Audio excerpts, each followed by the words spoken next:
Programa Revista Rural, um oferecimento. Jacto, novos tempos, novas soluções.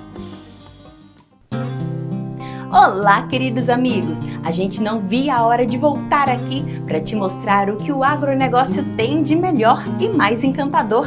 E não vai faltar coisa bonita para ver hoje, pode ter certeza. Confira os principais assuntos. O trabalho de uma das maiores produtoras de leite do Brasil. Casca de banana vira plástico biodegradável. Tudo sobre o cultivo do quiabo. E uma nova variedade mais produtiva de pinhão. Começa agora o programa Revista Rural, a sua revista eletrônica do agronegócio.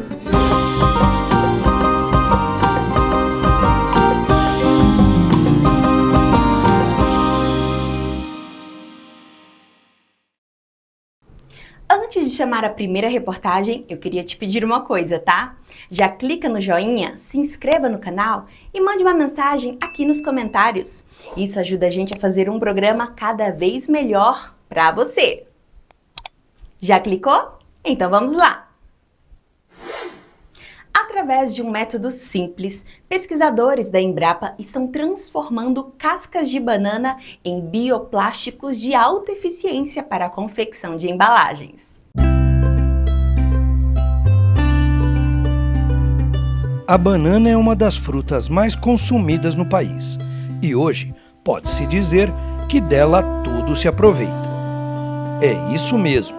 Pesquisadores da Embrapa e da Universidade de São Carlos acabam de criar um filme bioplástico que tem se mostrado promissor na confecção de embalagens para outros alimentos.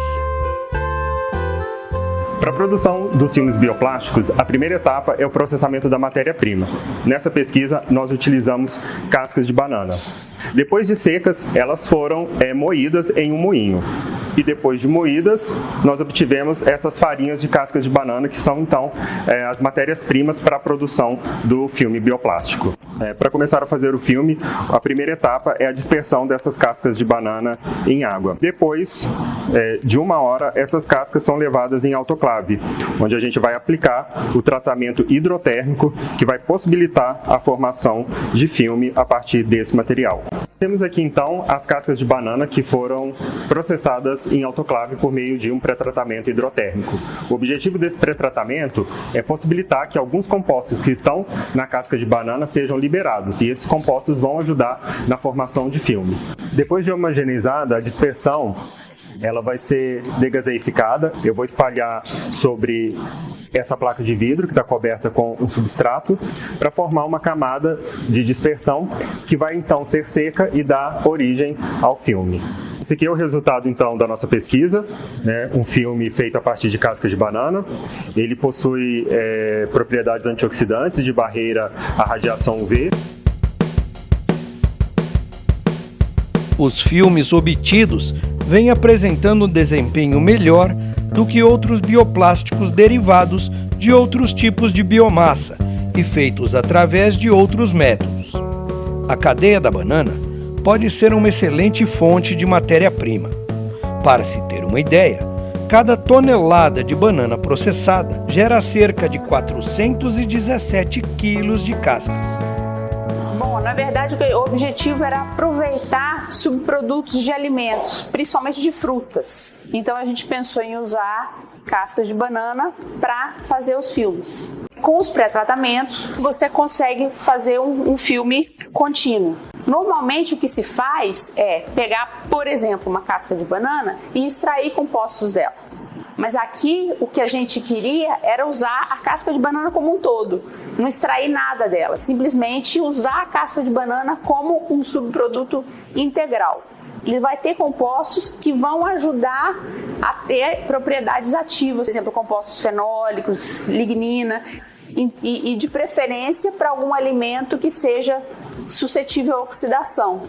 Aí é o caso de, por exemplo, nozes e castanhas, o caso de granolas, que são suscetíveis a processos de oxidação.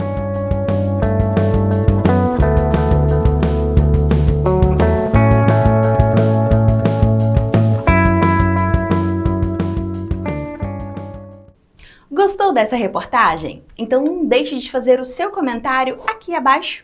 Se quiser, pode sugerir outros assuntos também. Suas ideias são muito bem-vindas. E o seu comentário pode ser lido aqui no próximo programa.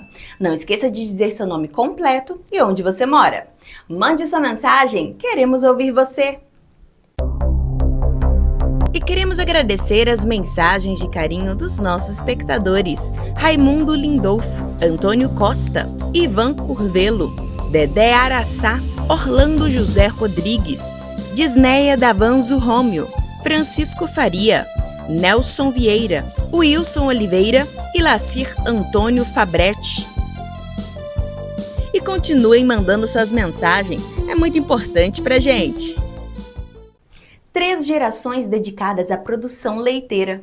A Fazenda Bela Vista é uma das expoentes do setor no país e mostra pra gente os caminhos para alcançar resultados cada vez melhores.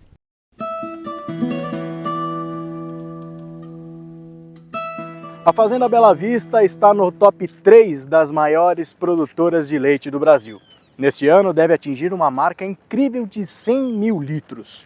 Com mais de 40 anos de atuação no mercado, tecnologias aliadas a protocolos sanitários e de reprodução trazem o sucesso a essa família. Quem comanda atualmente o negócio é o Serginho, neto do fundador da marca, Olavo Barbosa, que era conhecido como o Rei do Leite. Invasando praticamente 100% da produção, a fazenda conta com 2.500 vacas em lactação. E por lá, os cuidados com a sustentabilidade, o meio ambiente e o social são pontos de partida para o trabalho. Por ser uma fazenda de leitear, todas as condições que são colocadas em postos, a gente tenta ser suprassumo em cima de tudo que é colocado, porque o exemplo tem que partir da gente. Então a fazenda se preocupa muito com qualquer tipo de relação, seja meio ambiente, planejamento social, ajuda social. O Sr. Olavo fundou creches em Guaxupé, onde a fazenda sustenta isso até hoje.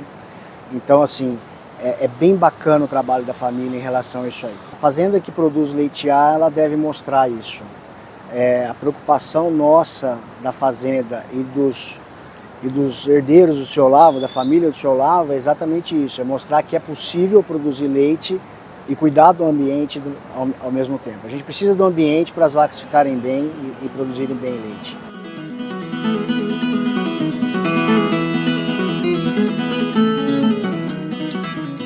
Tiago, com 46 anos de história, há uma natural evolução também do espaço, né, do projeto aqui da fazenda.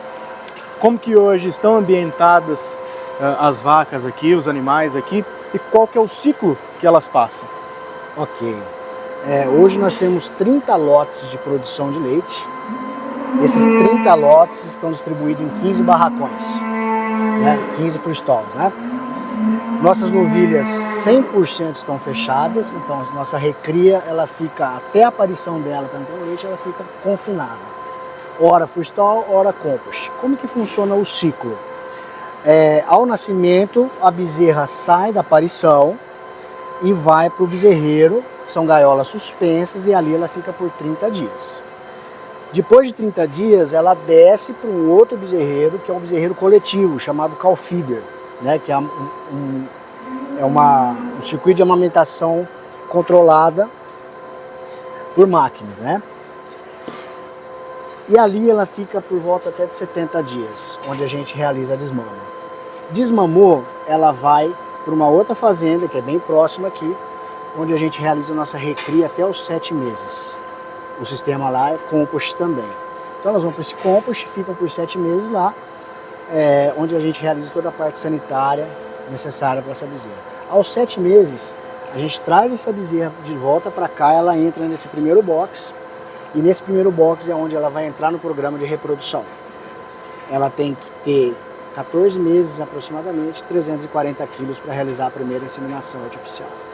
Depois que ela faz todo o circuito desse barracão, ao final ela sai como já diagnosticada prenha, e desce para o nosso sistema de freestyle lá embaixo, onde ela aguarda a aparição. Diariamente, 3 ordenhas são realizadas na propriedade. Uma às 4 da manhã, outra ao meio-dia e a última às 8 da noite. A ordenha é paralela, com um duplo 25 em 2 salas. Uma para as primíparas e a outra para as multíparas. Esse caminho todo que você está me contando faz parte daquela mudança de organização, daquela mudança de mentalidade que a Fazenda teve nos últimos anos? Com certeza, com certeza. A Fazenda evoluiu tanto que nós construímos um barracão, de um barracão a gente precisou construir o segundo e agora nós estamos construindo o terceiro, de tão significativo que foi a mudança.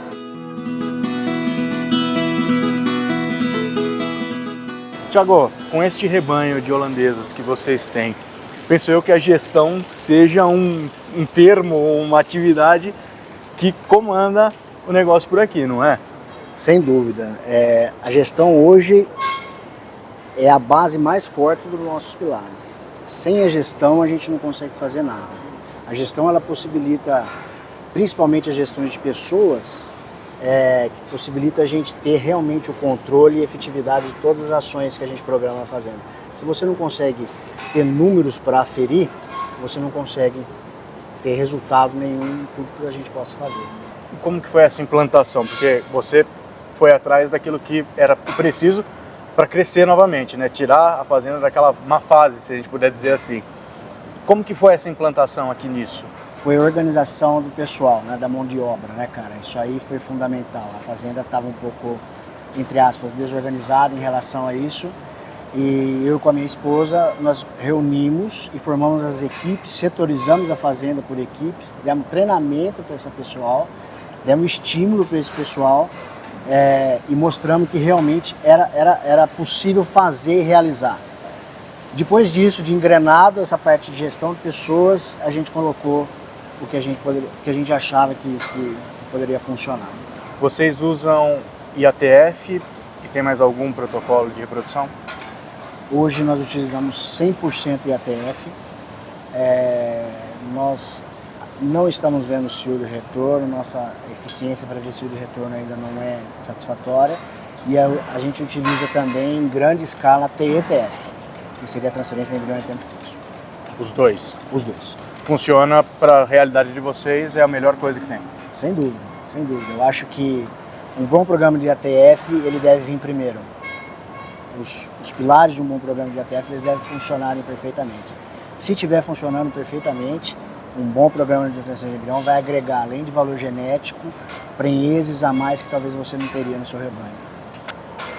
Claro que além da produção e da reprodução, o controle de doenças reprodutivas é uma parte importante aqui para o trabalho da Fazenda.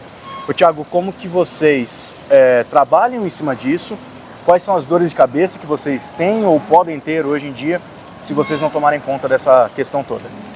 Cara, eu acho que num rebanho desse tamanho, as doenças principais da reprodução, elas são várias, mas as principais que a gente tem realmente a gente dá muita importância é a IBR, a BVD e a leptospirose. Quando você tem um esquema sanitário eficiente, você consegue ter controle dessas doenças e aí você minimiza os efeitos dela na produção de leite no geral.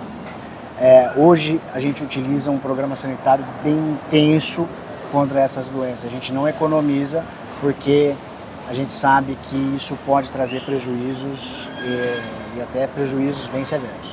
No dia a dia, você falou da tua mão de obra que vocês também organizaram. Para essa parte de cuidar das doenças, de estar atento aos sinais, estar atento às doenças, como que é o treinamento para os seus funcionários? A reprodução aqui na Fazenda, ela é feita semanal, né? O manejo nosso é semanal. Como a gente tem a possibilidade de trabalhar com canzil, então a gente vê 100% dos animais toda semana, né? E o pessoal da minha equipe de reprodução, eles andam lado a lado comigo. Então a gente vai conversando muito com alguns possíveis sinais clínicos que essas doenças podem apresentar. Então eles aprenderam em relação aos sinais clínicos, a importância da vacina bem feita, porque é a equipe de reprodução que realiza a vacinação. Então basta você mostrar o que causa para o cara se prevenir. Falar assim, para ter um bom resultado eu preciso fazer o negócio acontecer. Então através desse incentivo que a gente conseguiu eles entenderem a importância do programa sanitário. Tiago, vocês trabalham 100% com a raça holandesa. Qual que é a importância genética dessa raça para atingir os resultados que vocês estão atingindo de 100 mil esse ano, 100 mil litros de leite esse ano? Cara, a raça holandesa, eu sou suspeito de falar, eu sou apaixonado pela raça holandesa. Para mim, a vaca holandesa sou apaixonado.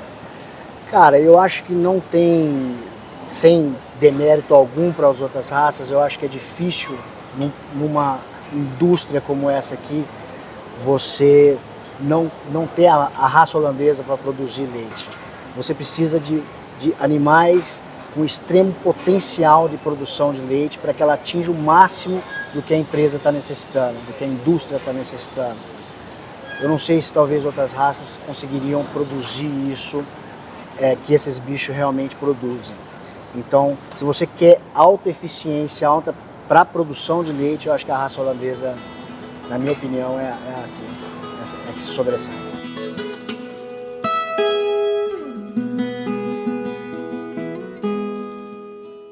Dentro disso, como que aconteceu essa relação de vocês com o projeto do Gerar? Cara, eu faço parte do Gerar desde os primeiros encontros do Gerar, né, cara? Eu sempre fui adepto da ideia de gerar números, gerar dados para que você possa trazer esses dados avaliados para a ideia para a fazenda. Então, ir nos encontros do Gerar é muito satisfatório, porque você pega aqueles resultados e fala, cara, o N é muito grande. Então, realmente, se você pega aquilo que está funcionando e você traz para a realidade da sua fazenda, para colocar em prática aquilo que você acha que possa servir. Aliado a uma boa gestão de avaliações de números, você consegue imprimir resultados satisfatórios para dentro da fazenda. Em 2019, quando eu entrei aqui, nós pegamos uma realidade dessa fazenda com baixos resultados, uma baixa gestão em relação a números. Então eu trouxe tudo aquilo que o Gerar me apresentava, né? Apresentava para todo mundo, aqueles números, e decidi que para essa fazenda a melhor estratégia, baseado naquelas avaliações de muitos anos, seria a melhor estratégia. Quais foram, dos dados que o Gerar gera, né, literalmente, os principais que vocês adotaram, seguiram, usaram como exemplo para melhorar o sistema aqui na fazenda? Cara, tem vários assim, né, cara? O Gerar, ele gera muita informação, mas, por exemplo, eu acho que uma das principais, o principal número que o Gerar trouxe foi que realmente o cio, o estro da vaca é muito importante no protocolo de ATF. Um protocolo de ATF onde se usa o estradiol no final. E isso agregou demais, você realmente inseminar a vaca que tem um potencial de fertilidade.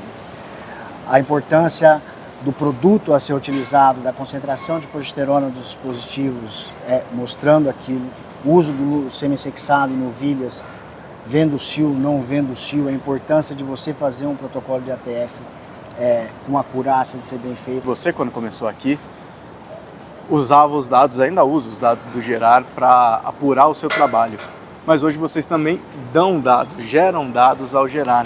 Como que é isso para você, depois desses anos de trabalho, ser a outra ponta, né? A ponta que dá dados e serve de exemplo para outras pessoas? É muito bacana, cara, é muito bacana. Na verdade, quando a gente entrou aqui, cara, a fazenda estava numa má fase, né?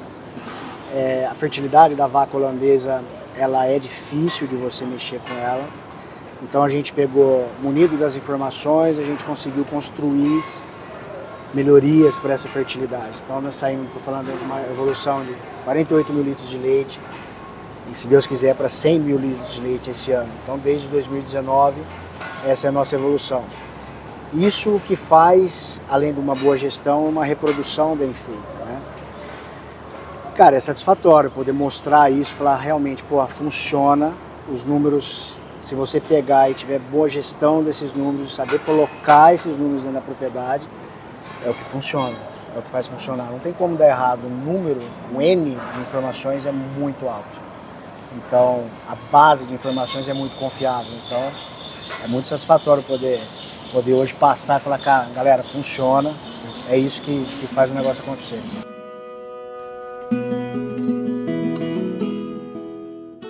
Hoje a Fazenda Bela Vista é uma parceira do Gerar, né?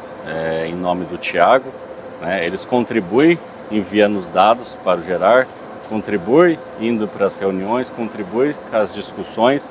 Então eu enxergo ela como uma parceira para o Grupo Gerar e para as OETs. Então essas experiências que ele falou para vocês, né? Falou para nós, nos contou do que ele passou no Gerar, o que ele aplicou na fazenda e contando para a gente que deu certo, né? Algo principalmente no termo reprodutivo, é uma satisfação grande, né? Isso mostra que as reuniões vale a pena, né? Então vale a pena participar, vale a pena estar lá dentro, vale a pena agregar nas discussões, vale a pena mandar dados para ter mais dados para ser discutidos e ser aplicado na prática, né? A eficiência reprodutiva está ligada a diversos fatores, e a sanidade é um pilar fundamental para obter resultados.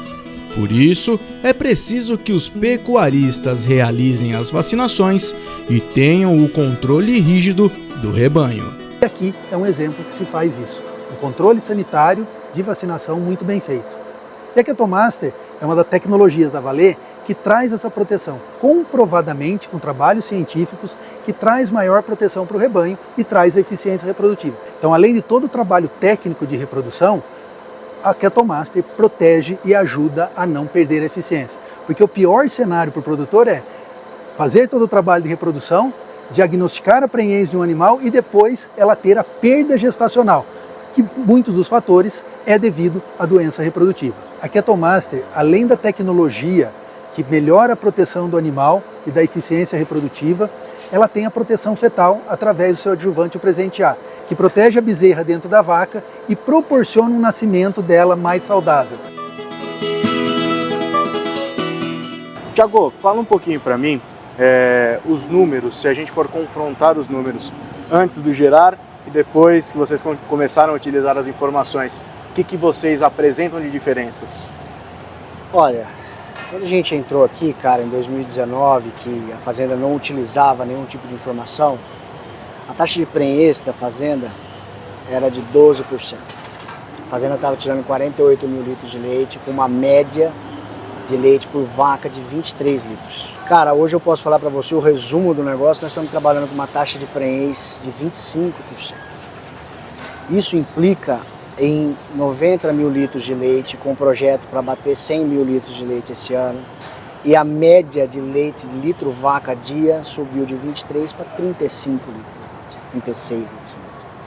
Então, isso quem faz é você manter a vaca sempre, o N médio, o DEL médio, que seria os dias em lactação médio, sempre curto, né? Isso coloca leite no tanque. E para isso você tem que ter uma boa eficiência reprodutiva. Então, o que eu posso falar é que depois de muitos dados, você resolve, acerta e isso que acontece. Além desses ganhos reprodutivos, comercialmente, qual que foi o efeito dominó que tudo isso causou? Cara, a princípio foi um susto, né? Porque começou, como é leite A, né? A gente invasa, a gente tem que ter uma noção de mercado, né? Quando o mercado pode absorver o produto. Graças a Deus, o leite A da Bela Vista, da Fazenda Bela Vista, é um produto muito bem aceito no mercado. Então, expandir isso não foi muito problema. Mas a primeira sensação foi um susto. Como que nós vamos conseguir fazer agora isso chegar ao mercado?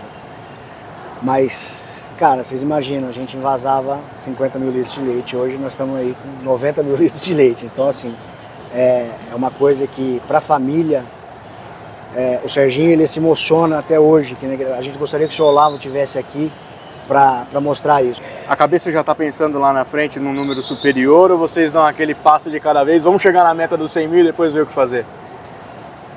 Cara, assim, muito provavelmente, se tudo der certo, né, a gente tem algumas variáveis que a gente não controla, mas se tudo der certo, muito provavelmente, com certeza, nós vamos bater os 100 mil litros de leite esse ano.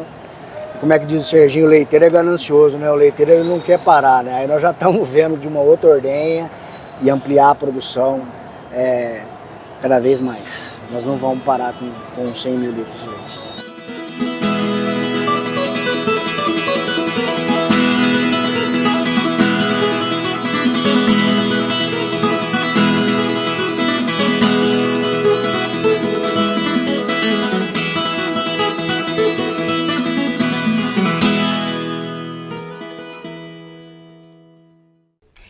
quiser saber mais sobre os benefícios do programa Gerar, pode entrar em contato com o pessoal da Zoetis através dos números que estão na tela. Então não perca tempo e anote aí.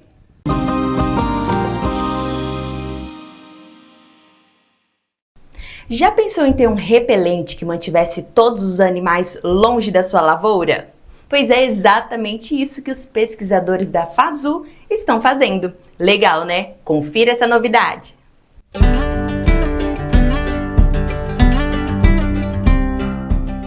Muitas vezes, as lavouras de milho acabam entrando no cardápio de animais selvagens, como a capivara e o impertinente javaporco. E por questões legais e éticas, o produtor fica de mãos atadas. Hoje, a campo, a gente tem uma problemática maior do que a própria resolução em si, né? Com relação à nossa fauna silvestre, as capivaras, a gente sabe que não pode caça, né? Consequentemente, é um animal protegido por lei. Com relação ao javaporco, que é um animal híbrido, eventualmente o IBAMA faz uma autorização de caça para a pressão da população diminuir, né? Só que a gente sabe que quando diminui muito a população, começa também os cenários de reprodutivos mais intensos, né? Então, a gente busca trabalhar com a parte de castração, então ainda com muita restrição em função dos efeitos colaterais que pode trazer nessa população e também a relação direta para controle, utilizando cerca elétrica, utilizando valas, né? Fazendo o isolamento de área, mas nem sempre a gente tem uma efetividade em excelência muito boa. Então, por isso, a gente vem com novos estudos para buscar, então, essas alternativas mais viáveis para o produtor. Em momentos como esse, quando um dilema precisa ser resolvido, é necessário investir em ciência. Pensando nisso, a FASU, Faculdade Referência em Ciências Agrárias, se uniu com instituições privadas para trabalhar em uma solução. Esse é um projeto em colaboração FASU com empresas privadas, em que a gente está testando então o desenvolvimento de um repelente de lavoura, né? Esse projeto está sendo dividido em duas etapas, uma parte a campo e essa parte aqui experimental, que a gente está tentando trazer pequenas áreas de parcelas de milho tratada e não tratada, soltando os nossos animais a campo para que ele tenha essa escolha de invadir e não invadir a lavoura. Então, a gente tem a divisão aqui em 10 parcelas de milho, metade delas a gente fez o tratamento com repelente, a outra metade a gente não fez o tratamento com repelente, e nós soltamos aqui 10 suínos domésticos para serem, então, testados nessa lavoura, né? Se ele tem aptidão de ida ou não, e principalmente para avaliação, na verdade, de grau de destruição de lavoura. Quantas plantas são derrubadas, quantas plantas são comidas, para que a gente depois possa fazer o comparativo da eficácia, se realmente esse produto tem eficiência e funciona ou não.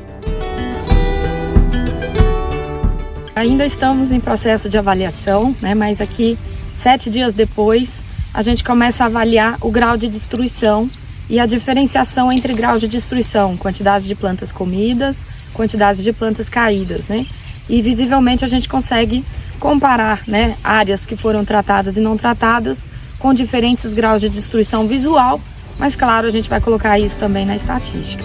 Aplicado com o auxílio de drones, o repelente ainda está em fase de testes no Brasil e, se aprovado, pode ser um tratado de paz entre produtores e a fauna silvestre.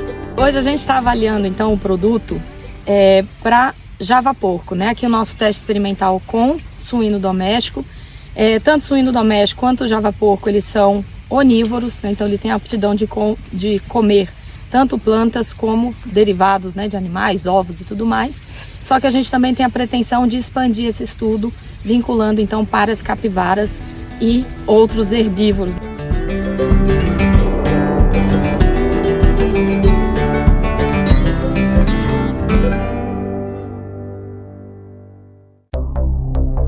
E queremos agradecer as mensagens de carinho dos nossos espectadores.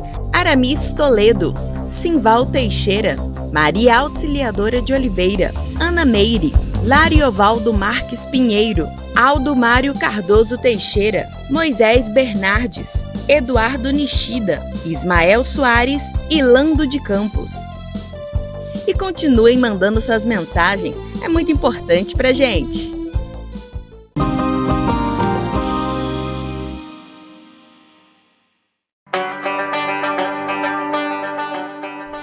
A agricultura brasileira é cíclica e seus impactos, sejam eles positivos ou negativos, são inevitáveis. Em 2024, até agora, oscilações têm sido registradas. Esse ano as margens para o agricultor estão um pouco mais baixas, que é um normal. A gente vinha de alguns anos vamos dizer, com rentabilidade acima do normal. Agora a gente está vendo rentabilidade para o agricultor em termos normais, principalmente para cereais. Isso deixa o mercado um pouco mais acomodado, mas dentro de uma normalidade do mercado.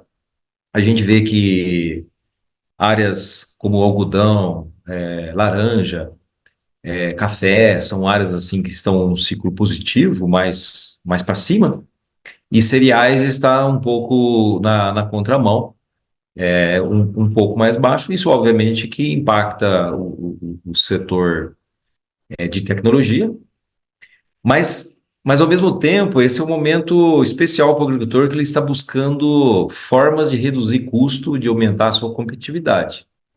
Então, nesse ponto, as tecnologias novas, ela vêm para ajudar o agricultor.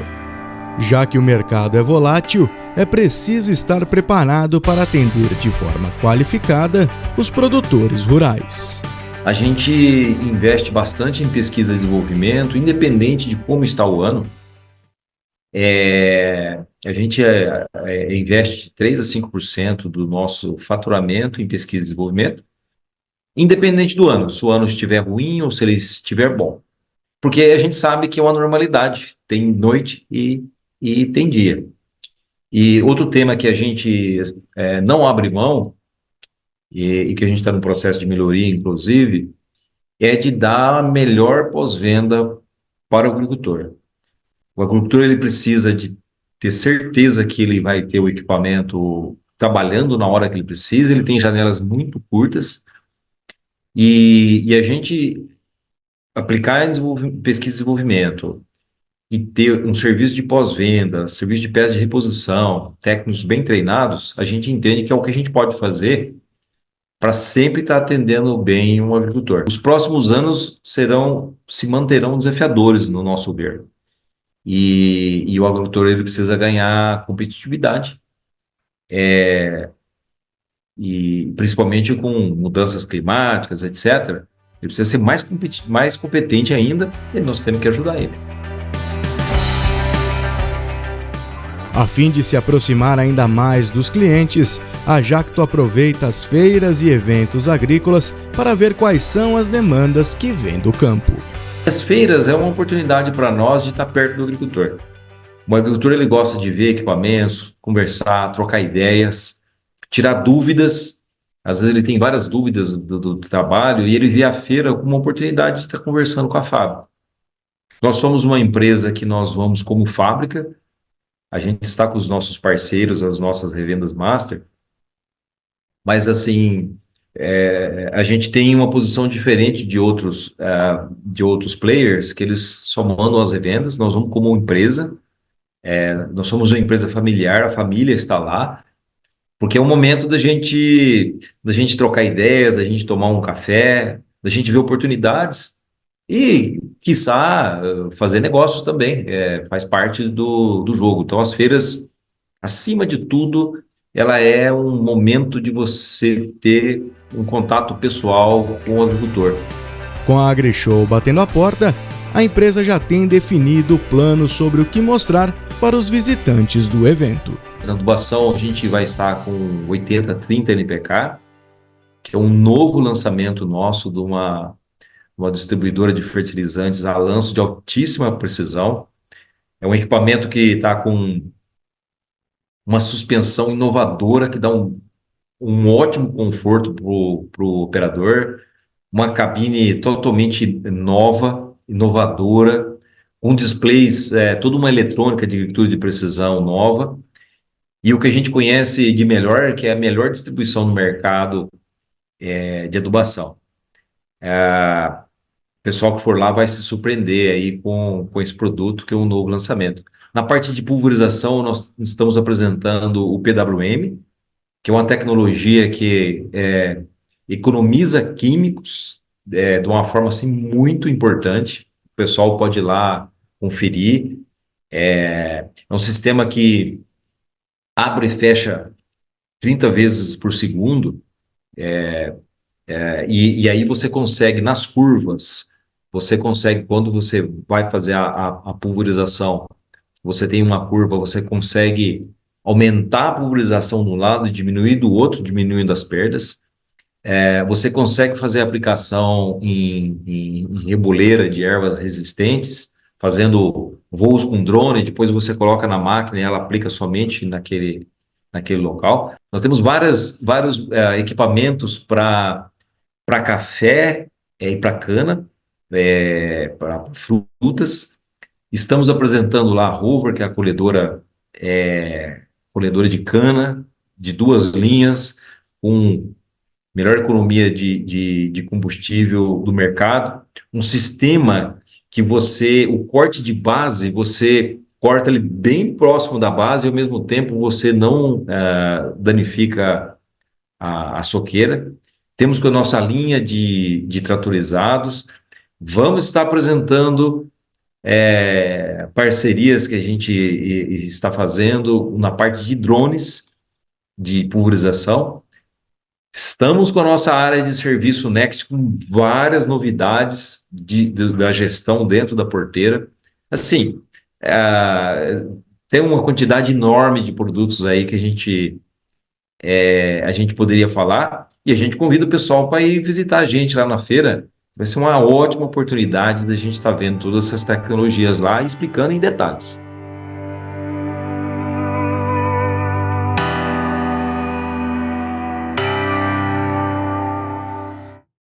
E quem quiser conferir de perto todas essas novidades tecnológicas, é só fazer uma visita ao stand da Jacto durante a AgriShow, que acontece esta semana em Ribeirão Preto. Se eu fosse você, passava por lá.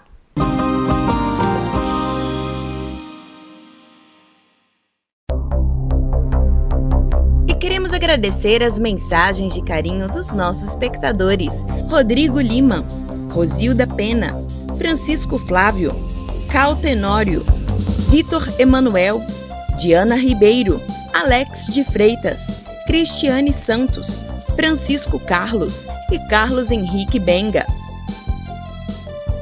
E continuem mandando suas mensagens, é muito importante pra gente. Uma variedade de pinhão precoce promete reduzir em 50% o tempo de início da produção do fruto e pode ser também uma boa alternativa para a preservação da araucária.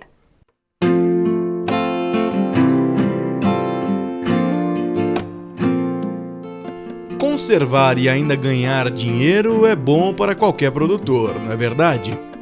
Pensando nisso, estudos científicos têm buscado estimular os agricultores a cultivar a araucária, tendo a produção do pinhão como carro-chefe nessa empreitada. Presente no Rio Grande do Sul, Santa Catarina, Paraná, São Paulo, Rio de Janeiro e Minas Gerais, a árvore leva no mínimo de 12 a 15 anos para começar a produzir o pinhão. Para antecipar isso e gerar renda, pesquisas desenvolveram uma forma de enxertia que possibilita a redução do tempo na metade, acelerando o desenvolvimento para a formação de pomares.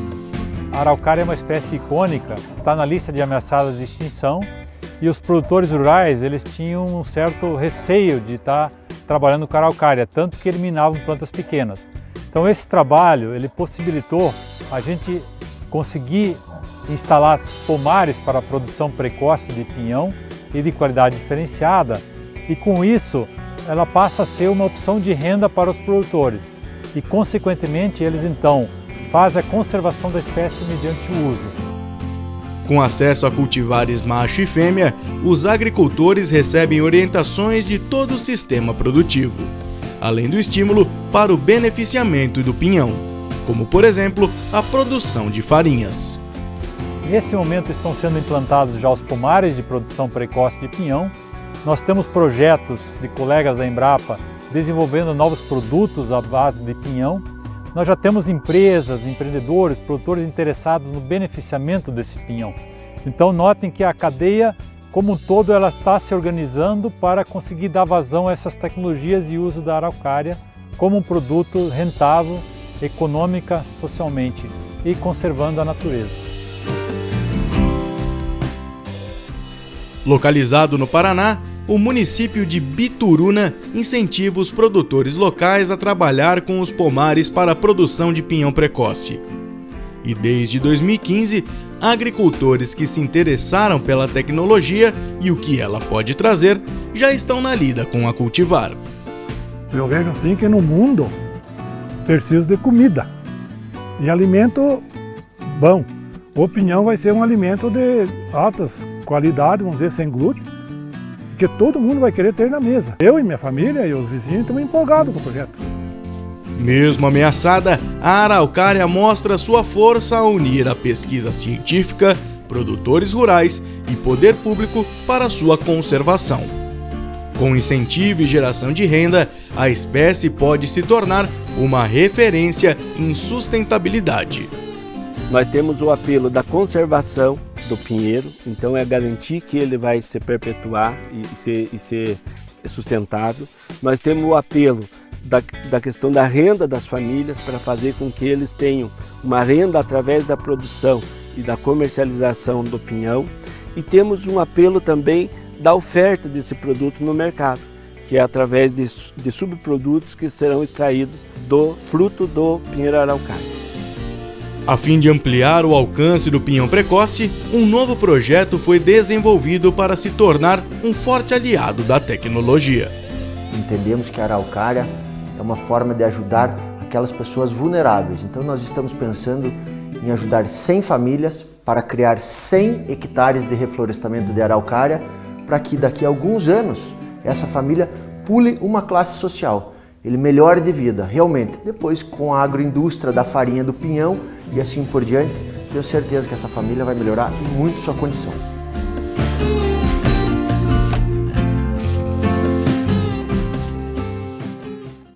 Você sabia que o quiabo não é um legume? Pois é, ele é na verdade um fruto. Nativa da África, a cultura se adaptou muito bem aqui no nosso país.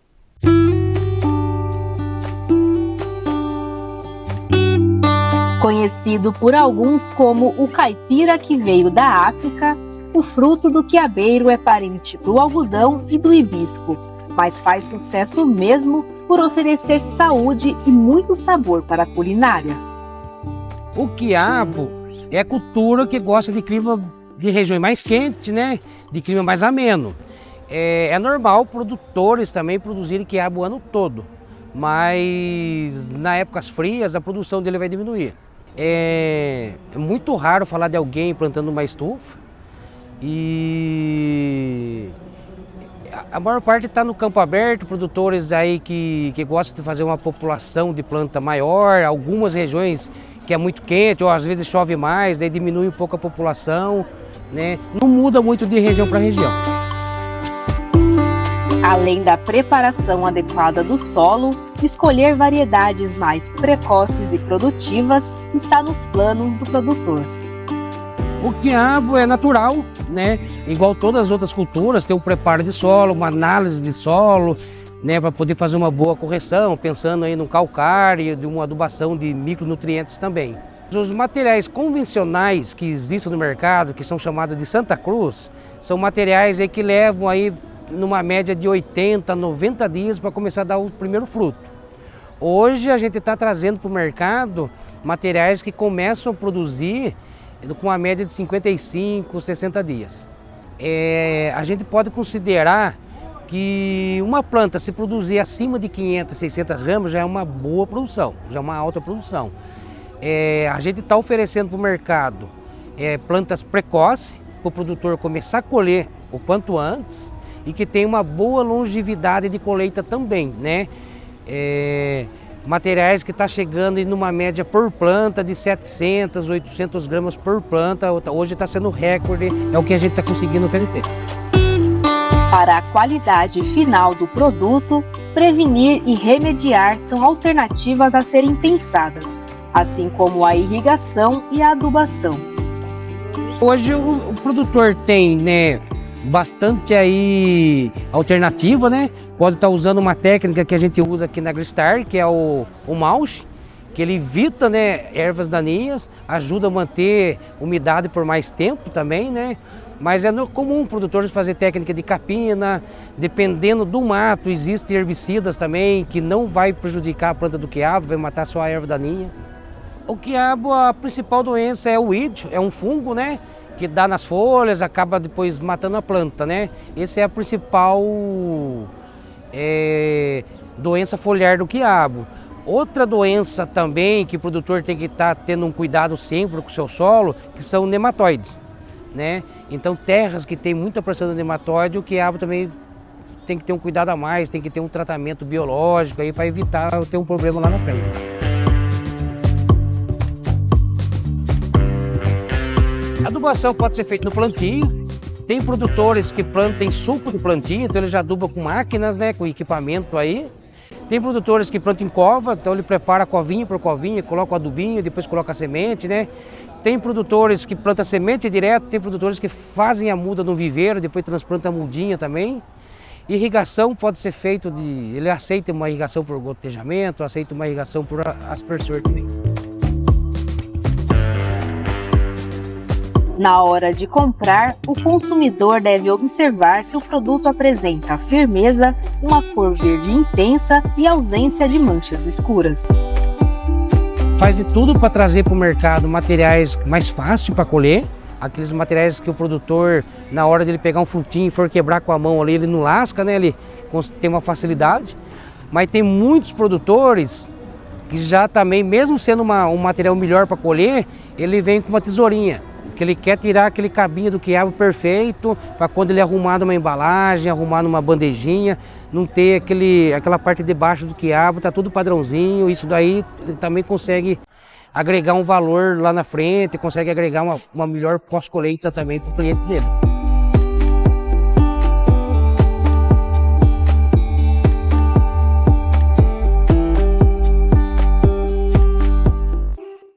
Do uso como planta medicinal até a salada do dia a dia, a Ora Pronobis vem ganhando fãs por todo o país.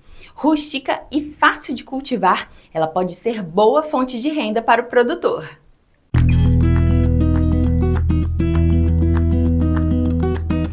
Seja na horta ou no quintal de casa, a Ora Pronobis não faz cerimônia. É uma planta extremamente rústica, fácil de pegar e com o manejo certo pode ser muito produtivo. A Ora Pronobis é uma planta riquíssima, nativa da flora brasileira. Ela é encontrada desde a América Central, Colômbia, Brasil, tá? E ela é usada mais frequentemente como hortaliça tradicional em Minas Gerais, naquele circuito das cidades históricas. Ali ela ganhou muita notoriedade desde o passado, tem um uso tradicional muito intensivo. E não é à toa, é porque é uma planta muito rica. Ela só não ganhou mais, talvez, difusão geográfica por causa dos espinhos, dos acúlios, né? Por isso Pereschia aculeata. Aculeata é com espinhos.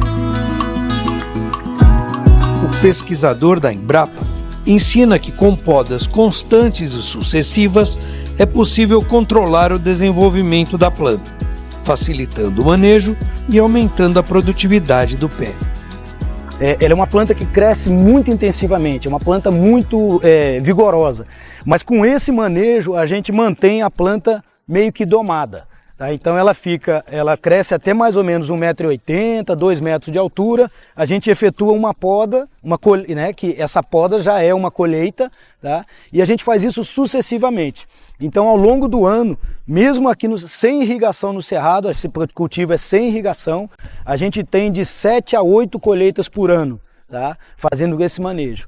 E para o agricultor a gente já tem algumas unidades em que a gente propõe ter 6 talhões, ele colhe um talhão na primeira semana, na segunda semana o segundo talhão, terceiro, quarto, quando ele volta na 7ª semana o primeiro talhão já está em ponto de corte de novo. Então por isso a proposta que a gente tem de fazer esse cultivo com podas sucessivas, né? O manejo com podas sucessivas, o que nos permite também botar plantas muito mais próximas uma da outra, fazer o plantio adensado. Tá? Então pode-se ter até 5.000 plantas por hectare fazendo esse manejo. E dá mais de 1 quilo por planta a cada corte. Então, se são 6, 7, 8 cortes, depende da região, aqui no Cerrado tem dado entre 7 e 8, a gente tem uma colheita por hectare de mais ou menos 5 mil quilos, a cada corte, 7 vezes, 8 vezes, 35, 40 mil quilos de folhas por hectare ao ano. Outra vantagem da hortaliça é que a lavoura pode ser formada de uma maneira bem econômica, através de mudas que são feitas com os caules resultantes das podas. O plantio da Ora Pronobis é feito por meio de estacas, uma propagação vegetativa, não é semente. Ela também produz semente, mas é muito esporádico. O que a gente faz é o plantio da estaca, enraizamento de estaca. Tá? Então, quando a gente faz a poda, por exemplo, para a colheita, né, a gente colhe hastes como essa aqui, de uns 80 centímetros, um pouco mais, um pouco menos. A gente retira as folhas para a colheita, né? Então, esse trabalho é feito normalmente no galpão arejado, com calma e tal, etc. Tá? Vou botar aqui na caixa. E aqui uma estaca de uns 15 centímetros é o que é recomendado para o plantio. Então a gente pega, corta sempre a parte basal para ter um novo fluxo de puxada de água. Cada muda, na verdade, é uma bombinha e corta aqui com mais ou menos uns 15 centímetros. Tá? Então essa é uma muda, 15, 20 centímetros, né? O meu palmo tem uns 22. Quando a gente vai transportar, eu sempre corto um pouquinho maior. Chegando no local, no momento de plantio, é recomendado fazer mais um corte por baixo e mais um corte por cima, para que o fluxo de água flua sem nenhum impedimento, tá? Porque se a gente deixa isso aqui 2, 3 dias, ela forma uma calosidade, tá? Então a gente recomenda no momento do plantio fazer mais um corte na parte basal e no ápicezinho, para induzir esse bombeamento de água. Cada plantinha é uma bombinha d'água, ela puxa a água de baixo e vai para cima. Se aqui tiver formado uma calosidade, dificulta um pouco o enraizamento. Tá? E sempre atenção, esses acúlios, né, que são os espinhos, eles têm que ficar virados para baixo. Essa é uma muda de Ora Pronobis.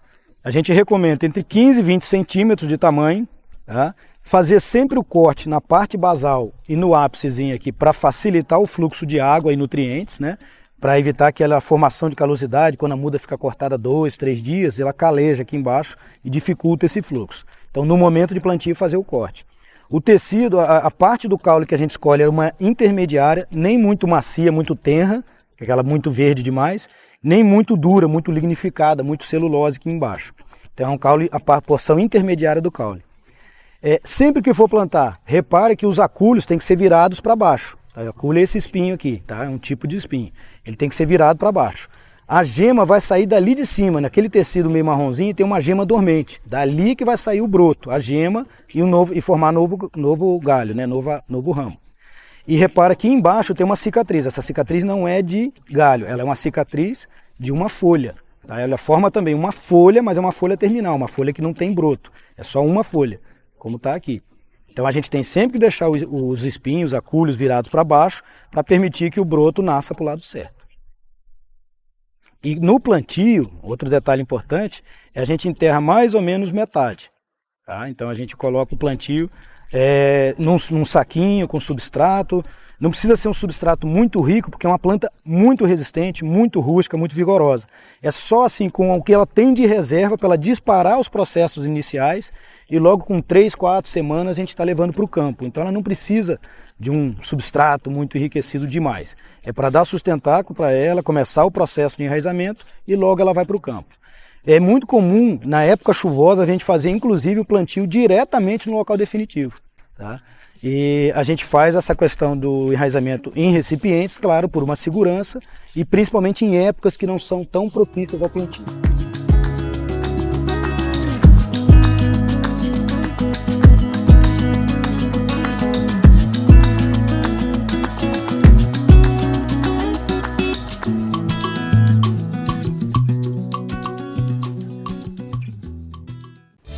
O tempo passa rápido e já chegou a hora de ir embora.